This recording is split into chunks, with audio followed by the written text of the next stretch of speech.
在今天我们看到关于英语的学习这个材料啊，真的是有很多很多啊，不像我们当年学英语的那个年代，可能你知道，除了那个大学的英语教材之外呢，就是疯狂英语啊，除了这，就是这个内容非常非常有限。那在今天互联网，尤其是发展到这个时代啊，那么发现在网上能找到很多很多适合用来学英语的材料。那么在这次课呢，我想来谈一谈关于非常非常这个知名的，大家都在网上看的一个关于演讲的这么一个网站，叫 TED， 就 TED 这个网站。那这个 TED 呢，它代表的是什么？你可能不太了解啊，我在这边介绍一下，它是叫 Technology, Entertainment and Design， 也是关于技术、娱乐和设计的。这个把这三个单词缩成 TED 这个词，然后呢，它是美国的一个非盈利性的这么一个组织，然后呢，它的一个理念叫什么呢？它那个网站上面写的叫 Ideas worth spreading， 也就是说，它分享那些值得分享的那些 ideas。那在这里我想去谈，就是说很多人在网上看了大量的 TED 当中的这个演讲，你知道大部分都是英文的啊。但是现在也有一个中文的这个 TED 这么一个内容，但是我们在这边谈更多的这个英文的，你发现你看了很多，但是呢，你的英语并没有什么提高。那在网上也有一种说法啊，就是说看这个 TED 这个演讲这个视频可以用来学英语，当然是没问题了。它只要是英语，你就可以把它学起来。但是为什么你看了那么多的这个 TED 演讲的这些视频，你看了可能有几十上百个甚至几百个，你每天都看，然后你发现你英语没什么提高，原因是什么呢？原因有两个。第一个呢，就是你每天看4、5个，这没用。为什么没用呢？你觉得你学到什么呢？人家讲的挺好，但是你在英语的这个习得上面没有任何收获。你可能了解了，他这个 idea 不错。当然了，因为你可以从里面学到很多知识啊，但是你会发现它对于你的英语的提高是非常有限的。我们在这个介绍这个整个的英语一个学习的过程当中，我们说听力的提高，你觉得你看完之后你听力有提高吗？你去进行了大量的泛听而已啊，这个提高呢是非常非常有限的。那你没有去做精听，也就是说你问自己一个问题，就是有没有一个 TED 当中的一个演讲的视频，你是反复看过几十上百次的？没有。你一个就看过一次，所以呢，你进行的只是大量的泛听，你从来没有进行过精听的练习。然后再追加你的第二个问题，为什么你没有提高？因为你每次看的都是带有中文字幕版的，你才能够所谓的看懂吗？那你才能了解他说的内容吗？你其实更多的是什么？你更多的是在去了解他说的内容，而不是他的语言，你并不关注他语言的细节。所以你看了大量的中文字幕的，其实你整个的过程你并没有在学英语，你只是在看中文字幕，你只是了解了它这个 idea 是什么。当然了，你在那个方面是有很大的收获，但是咱们现在谈的是英语的学习，这个就好像我在后面会谈到看电影学英语一样。很多人说我特别爱看英文电影，我看那么多英文电影，看了几百部上千部，我英语也没什么提高啊，我还得看中文字幕啊。对了，就是你每次看的都是中文字幕的，而且你每次那电影你只看了一遍，所以呢，你是在看电影，你没有在看电影学英语，你只是在看电影。你这个对电影美学的这个理解可能是提高了啊，你的鉴赏力可能是提高了，但是呢，你在学英语这件事上你还没开始呢。所以说回到 TED 这个演讲，你通过它来学英语也有这个问题，就是如果我们这次课来谈怎么样通过 TED 这个演讲去学习英语的话，那我给你的忠告，第一呢，绝对不能看有中文字幕版的。你说我看不懂，你不需要懂。那你一开始去了解呢，你可以通过不断的去看，看上50遍，你可以从不懂到似懂非懂。因为有些时候你会发现演讲配合什么？配合幻灯片嘛。那你会看到他幻灯片讲的内容，然后你再结合他说的那个语言的那种感觉啊，你去揣摩他到底在讲什么。你要逼着自己去做这件事儿。你知道，我并不是说我通过我的讲解告诉你英语的学习是完全没有痛苦的，这不是做手术是吧？就给你来一个什么麻醉，然后让你没有痛苦。你知道你麻醉的那一刻没痛苦，但是你恢复的过程当中，你的疼劲儿就上来了，知道吧？所以如果你有问题需要解决的话，有些时候这痛苦是难以避免的。所以呢，在这里边我尽量的去提高整个的一个讲解的娱乐性，但是我们这个课程仍然是非常学术而严谨的。所以希望你能够了解，如果你不能够面对这个痛苦的话，那你最后你这个事儿你还是搞不定啊。我尽量减少你这个痛苦，但是呢，有些时候这一时刻你是必须面对的。所以一开始不要看带有中文字幕的，你一旦开始看中文字幕的，你就停不下来了，你就永远也摆脱不了这个。你最后的目的不是不看中文字幕吗？所以你不妨从一开始就这样去做。然后呢，你一开始如果实在觉得这个光看它这个纯视频没有字幕的，你觉得哎呀这太痛苦了，那你稍微缓解你的痛苦的，就我给你用一种药啊，就是你可以看什么呢？看英文字幕版的。看英文字幕版的呢，你眼睛可以去扫那些词儿啊，这样可以帮助你在听力的识别上面能够捕捉到更多的信息啊。但是一定要停留在看英文字幕版，绝对不能看中文字幕版，这对你没有任何好处。你说老师，这个网上那些带英文字幕版的下边都有中文，它是双语的那种字幕，你说怎么办呢？我怎么去掉它呢？有没有什么软件能把它去掉呢？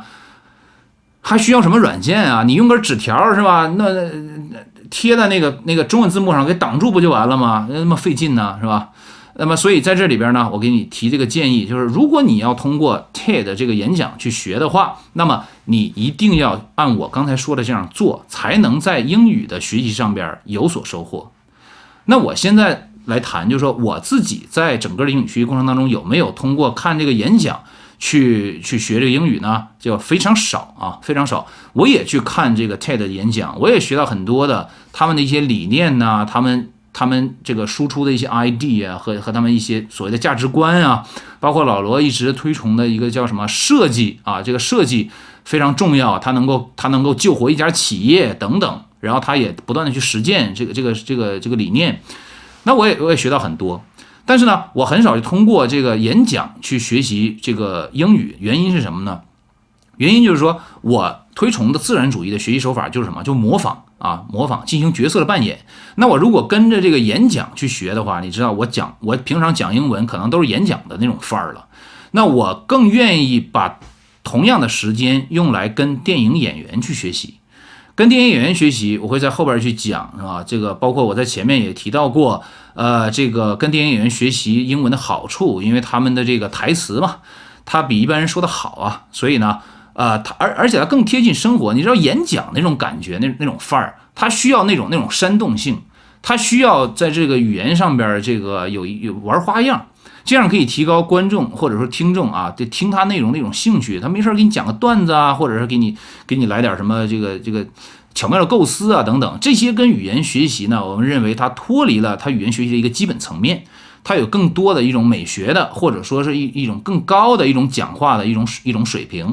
所以如果你在生活当中去使用英文的话，那个演讲的内容，包括那个范儿，就是离咱们生活的基本语言使用还是有点远。所以呢，如果你的时间有限的话，一定要慎重的选择你模仿的这个材料。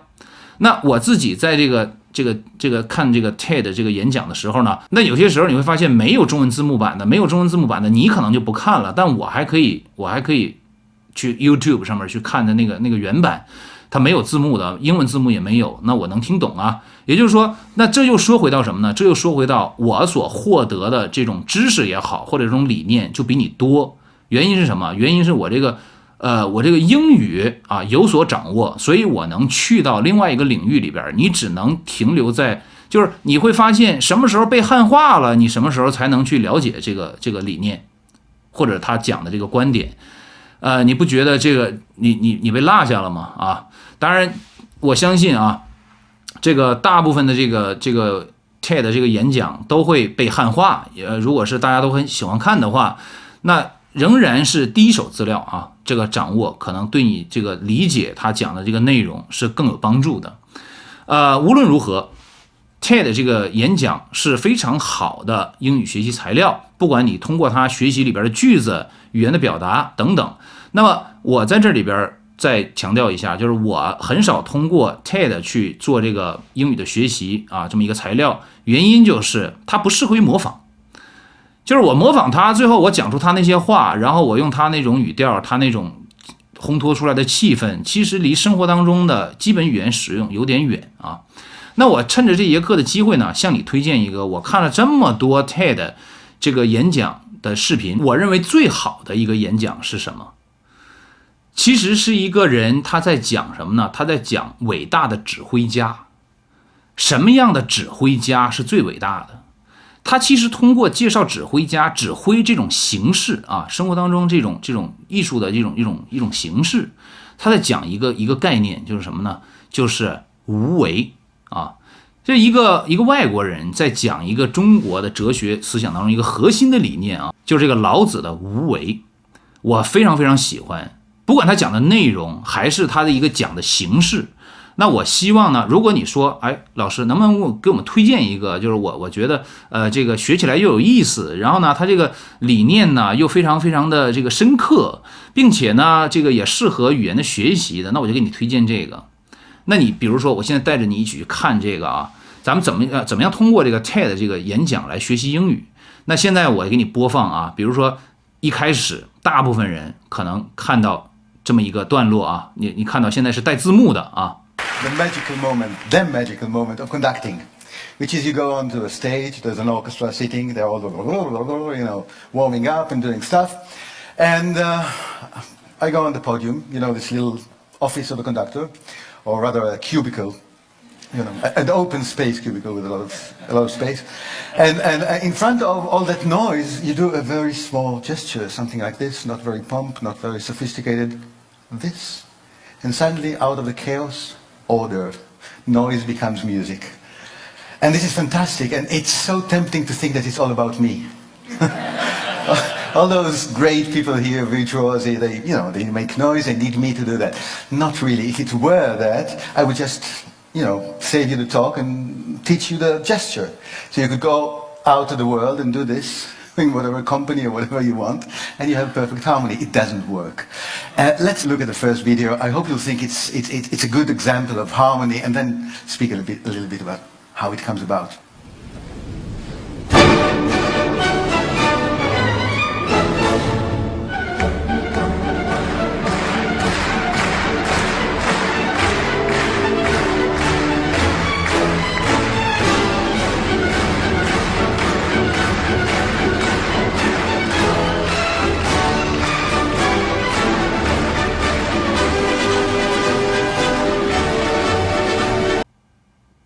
哎，你说，哎，徐老师这有意思，你别给我掐了呀！你稍安勿躁啊！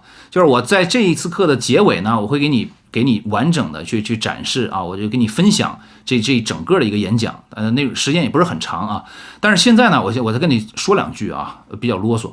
就是说，你现在你看到这个中文字幕，你觉得挺爽的，你觉得他讲的很有意思，但这不行，这不行。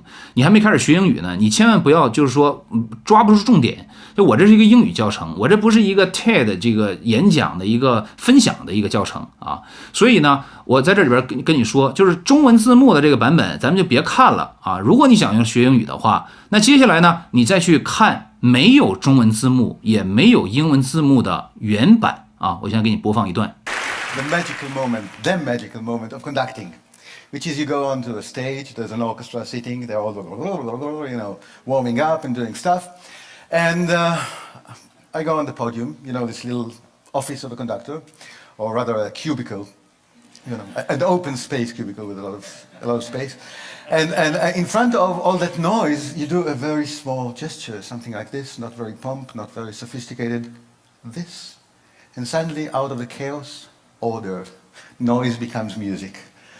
And this is fantastic, and it's so tempting to think that it's all about me. 你会发现啊，完全不知道他在说什么了。那我现在给你推荐的这个呢，其实非常适合你学习。还有一个很大原因就是他在讲跟音乐有关的。你要整个学习不是很枯燥啊？我相信没有什么人会讨厌音乐。那你通过这个演讲的视频呢学习，如果你之前看过，那也没关系啊。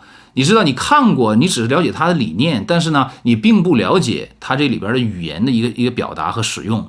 那接下来呢，就是说我再啰嗦几句啊，我就给你完整的播放这个演讲啊的一个全过程。然后呢，咱们这节课就结束了啊。播放完了之后，那现在呢，我再啰嗦几句，就是说一定要通过接下来看的这个视频啊，你看完一遍，你发现啊没字幕，这不行，受不了，是吧？其实你自己在网上你可以找到带有中文字幕版的，我仍然还是说建议你通过我的这个视频分享出来的这个没有字幕版本的去进行英语的学习。当然你可以进行两者对照啊，你如果认认真真的去看我接下来的这个视频，然后呢，你发现没有字幕，然后你看了几遍，你发现搞不清楚，然后你再去看有中文字幕的，然后再回过头来看现在这个没字幕的，那你最后能够做到什么呢？能够做到基本上啊，他说什么我能了解他说的60%-70%的内容。你知道你要看多少遍吗？你可能要看到30遍、50遍、100遍，这才是真正的通过一段视频，不管它是电影片段也好，还是 TED 演讲也好，或者是生活当中你从哪儿不知道找来的一个片段，然后真正通过它去学英语的一个正确手法。第一，不要有任何字幕；第二，要看上很多很多遍，这样才能学习。当然，最后的最后，你还是需要这个他讲话的这个文本内容，当然是英文的啊。然后最后再去了解他说的具体的每一个细节，这样呢才能够学好整个的他这么一个讲话的内容。所以呢，接下来一定要耐得住性子啊，去看这个没有字幕的这个演讲。我相信你一定会有极大的收获。如果你之前没有看过这个视频的话啊，没有看过这个演讲的话，你一定会有极大的收获。这是我个人最推崇的，在那么多的 TED 这个演讲的这个视频当中啊，这是我最喜欢的一个啊。那我也跟我生活当中很多身边的人分享过，我也希望我能通过这个机会啊，能够向更多的人去分享这个伟大的指挥家啊这么一个演讲的内容。非常感谢你的学习，接下来呢，你就认认真真的去看整个的一个没有字幕的这么一个完整的演讲版本。The magical moment of conducting, which is you go onto a stage, there's an orchestra sitting, they're all, warming up and doing stuff. And I go on the podium, this little office of a conductor, or rather a cubicle, an open space cubicle with a lot of space. And in front of all that noise, you do a very small gesture, something like this, not very pomp, not very sophisticated, this. And suddenly, out of the chaos, order, noise becomes music. And this is fantastic, and it's so tempting to think that it's all about me. All those great people here, virtuosi, they make noise, they need me to do that. Not really. If it were that, I would just, save you the talk and teach you the gesture. So you could go out to the world and do this in whatever company or whatever you want, and you have perfect harmony. It doesn't work. Let's look at the first video. I hope you'll think it's a good example of harmony, and then speak a little bit about how it comes about.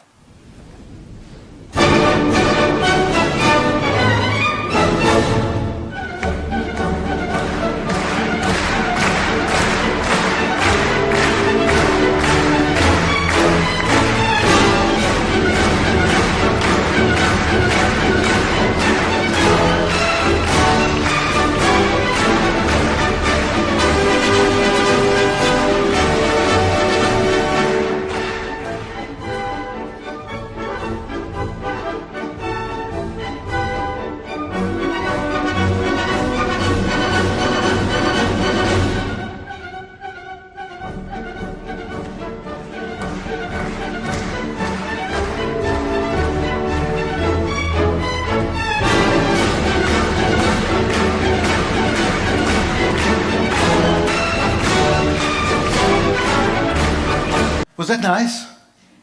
So if that was a sort of a success, now who should we thank for the success? I mean, obviously the orchestra musicians playing beautifully, the Vienna Philharmonic Orchestra. They don't often even look at the conductor. And then you have the clapping audience, actually taking part in doing the music. Viennese audiences usually don't interfere the music. Yeah? This is the closest to an oriental belly dancing feast that you ever get in Vienna. Yeah? Unlike, for example, in Israel, where audiences cough all the time. Yeah? You know, Arthur Rubinstein, the pianist, used to say that anywhere in the world, people that have the flu, they go to a doctor. In Tel Aviv, they come to my concerts. Right? So that's a sort of a tradition. But Viennese audiences do not do that. But here they go out of the regular just to be part of that, to become part of the orchestra. And that's great, you know, audiences like you, yeah, make the event. But what about the conductor? What can you say the conductor was doing, actually? Yeah? He was happy. And I often show this, you know, to senior management. People get annoyed. You come to work, how come you're so happy? Something must be wrong there, yeah? But he's spreading happiness. And I think the happiness, the important thing is this happiness does not come from only his own story and his joy of the music. The joy is about enabling other people's stories to be heard at the same time. You have the story of the orchestra as a professional body. You have the story of the audience as a community. Yeah? You have the stories of the individuals in the orchestra and in the audience. And then you have other stories, unseen. People who built this wonderful concert hall. Yeah? People who made those, you know, Stradivarius, Amati, all those beautiful instruments. And all those stories are being heard at the same time. This is the true experience of a live concert. That's a reason to go out of home. Yeah? But not all conductors do just that. Let's see somebody else, a great conductor, Riccardo Muti, please.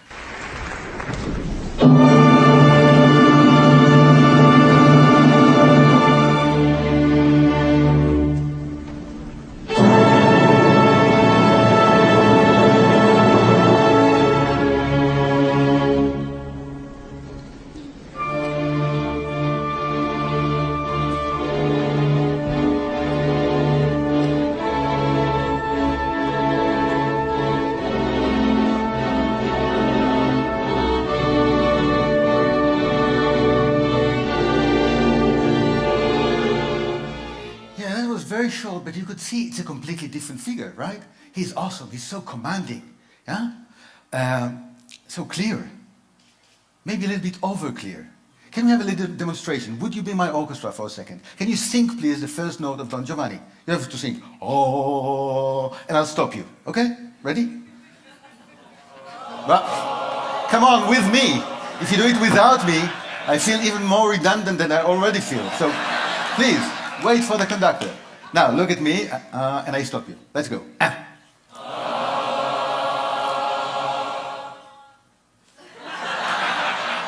So we'll have a little chat later.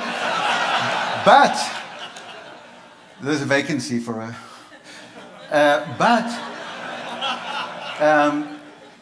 you could see that you could stop an orchestra with a finger. Now, what does Riccardo Muti do? He does something like this. Oh... And then, sort of...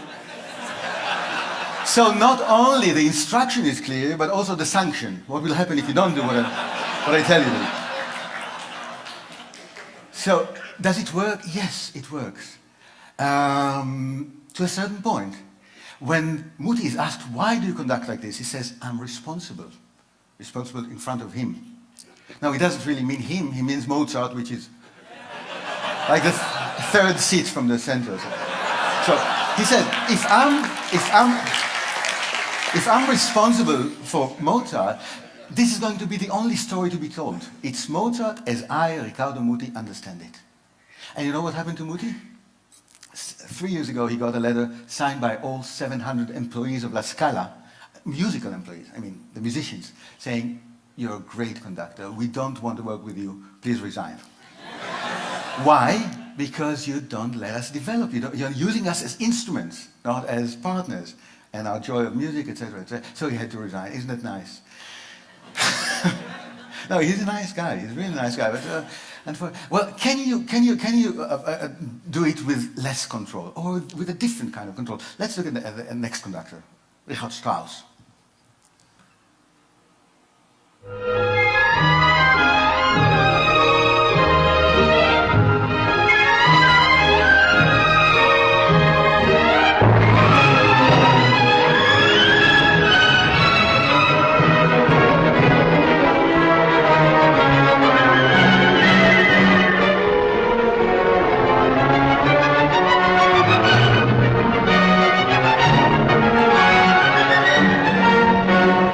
afraid you'll get the feeling that I really, picked up on him because he's old, And it's not true. When he was a young man, about 30, he wrote what he called the 10 Commandments for conductors. First one was, if you sweat by the end of the concert, it means that you must have done something wrong. That's the first one. The fourth one you like better. It says, never look at the trombones. It only encourages them. So the whole idea is really to let it happen by itself. Do not interfere. But how does it happen? Did you see him turning pages in the score? Now, either he's senile and doesn't remember his own music because he wrote the music, or he's actually transferring a very strong message to them saying, come on guys, you have to play by the book.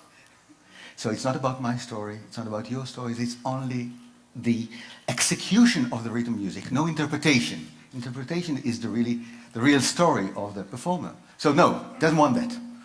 That's a different kind of control. Let's see another super conductor, a German superconductor, Herbert von Karajan, please.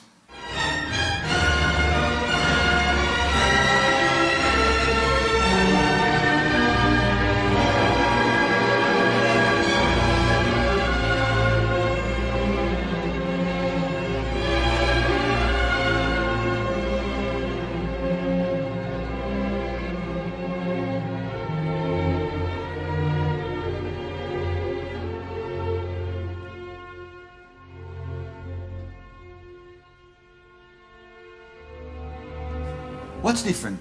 Did you see the eyes? Closed. Did you see the hands? Did you see this kind of movement? Let me conduct you twice. Once like a muti, and you'll clap. Just once, and then like Karajan. Let's see what happens, okay? Like muti. Be ready? Because muti. Okay? Ready? Let's do it. And then. Good. Now like a Karajan. Since you're already trained, let me concentrate, close my eyes. Come. Why not together? Because you didn't know when to play. Now, I can tell you, even the Berlin Philharmonic don't know when to play. Yeah? But I'll tell you how they do it. No cynicism, this is a German orchestra, yes? They look at Karajan, and then they look at each other. Like, do you understand what this guy wants? And after doing that, they really look at each other, and the first players of the orchestra lead the whole ensemble in playing together. And when Karajan is asked about it, he actually says, yes, the worst damage I can do to my orchestra is to give them a clear instruction, because that would prevent the ensemble, the listening to each other that's needed for an orchestra. Now that's great. What about the eyes? Why are the eyes closed? Yeah? There's a wonderful story about Karajan conducting in London, and he cues in a flute player like this. The guy has no idea what to do. So, Maestro, with all due respect, when should I start? What do you think Karajan's reply was? When should I start? Oh yeah. He says, you start when you can't stand it anymore. Meaning that you have no authority to change anything. It's my music. The real music is only in Karajan's head, and you have to guess my mind. So you are under tremendous pressure because I don't give you an instruction, and yet you have to guess my mind. So it's a different kind of a very spiritual, but yet very firm control. Can we do it in another way? Of course we can. Let's go back to the first conductor we've seen, Carlos Kleiber, his name. Next video, please.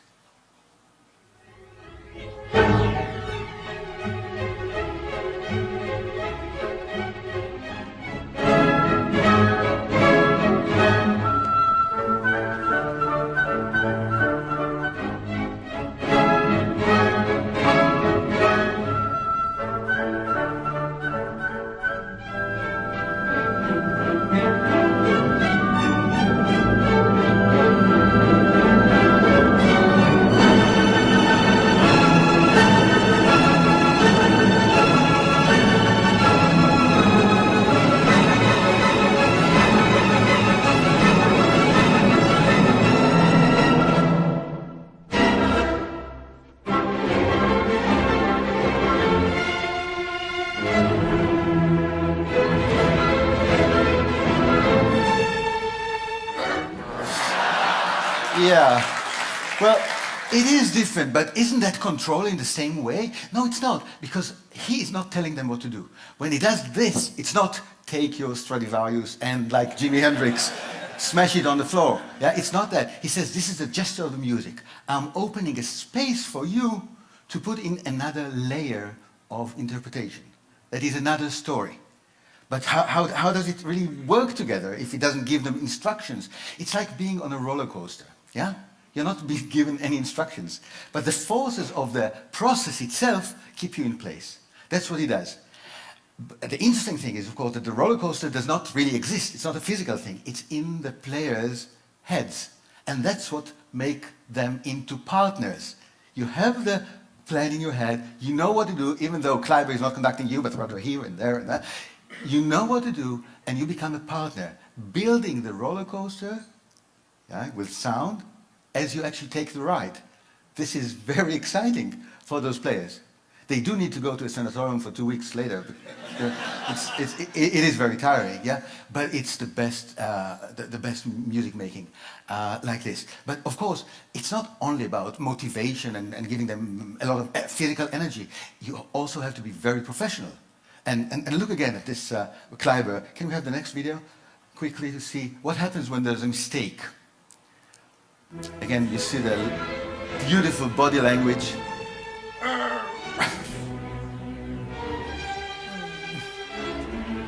And now there's a trumpet player who does something not exactly the way it should be done. Go on with the video. Look. See? Second time for the same player. And now the third time for the same player.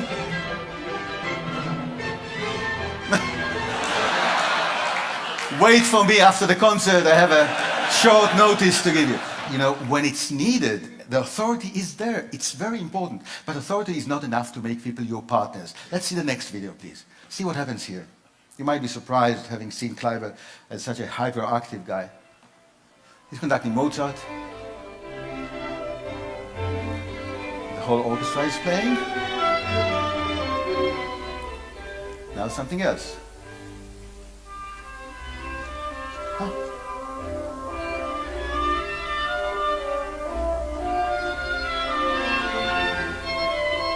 See?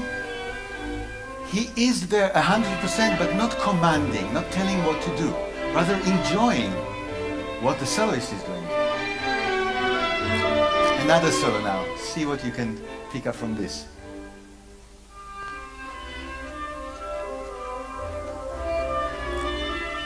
Look at the eyes. Okay. You see that? First of all, it's a kind of a compliment we all like to get. It's not a feedback. It's, yeah, it comes from here.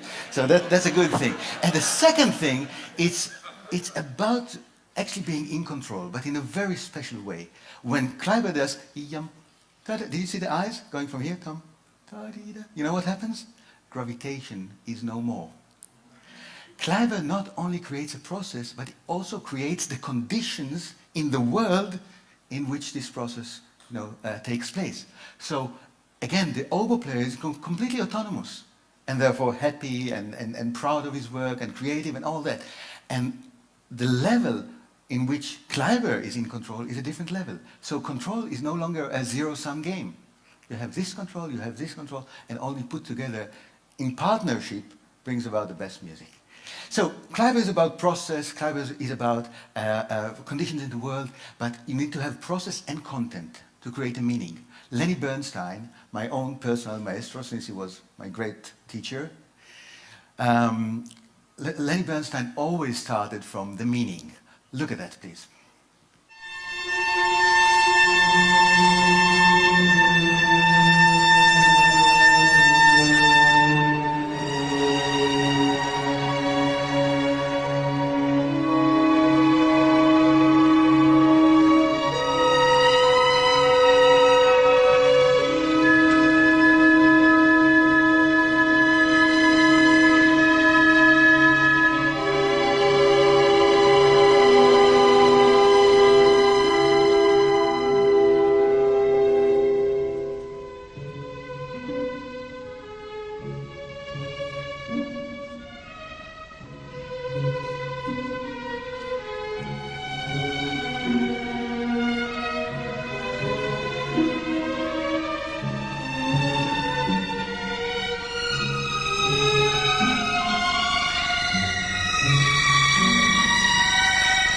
remember the face of Muti at the beginning? Muti had a wonderful expression, but only one.